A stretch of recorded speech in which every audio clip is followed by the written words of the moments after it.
Hello. हा हा. आणि तुम्ही साहेब डायरेक्ट इजडसारखे दात काढू लागले साहेब, शोभतं का तुम्हाला? मुंबईमध्ये गेल्या काही दिवसांपासून मुसळधार पावसामुळे अनेक दुर्घटना घडत आहेत. 29 जून रोजी चेंबूर येथे शाळेच्या बसवर झाड कोसळून अवघ्या 11 वर्षीय विद्यार्थ्याचा मृत्यू झाला.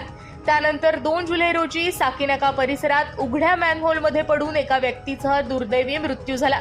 या 2 घटनांमुळे मुंबई महानगरपालिकेच्या कारभारावर गंभीर प्रश्नचिन्ह उपस्थित झाले असून नागरिकांमध्ये संतापाचं वातावरण आहे.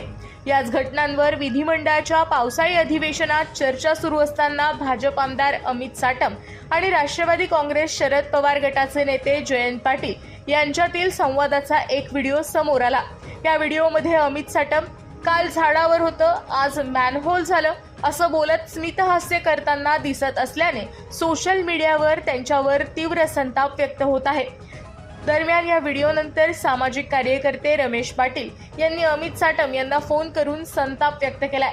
साहेब, लोक मरत आहे आणि तुम्ही हिजड्यासारखे हसू लागले, लोक तुम्हाला शिव्या घालतायत, अशा गंभीर घटनेवर हसण्याची वेळ होती का, अशा शब्दात रमेश पाटील यांनी साटम यांना झापलंय.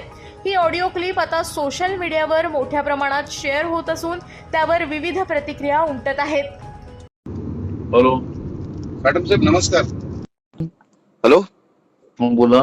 मी म्हटलं साटम साहेब, कालचे तुमचा विषय होता तो नाही का, ते एक मुलीच्या अंगावर म्हणजे गाडीवर पडली, ती मुलगी वारली, एक माणूस गड्ड्यात पडला. हॅलो. हा हा. आणि तुम्ही साहेब डायरेक्ट इजडसारखे दात काढू लागले साहेब, शोभतं का तुम्हाला?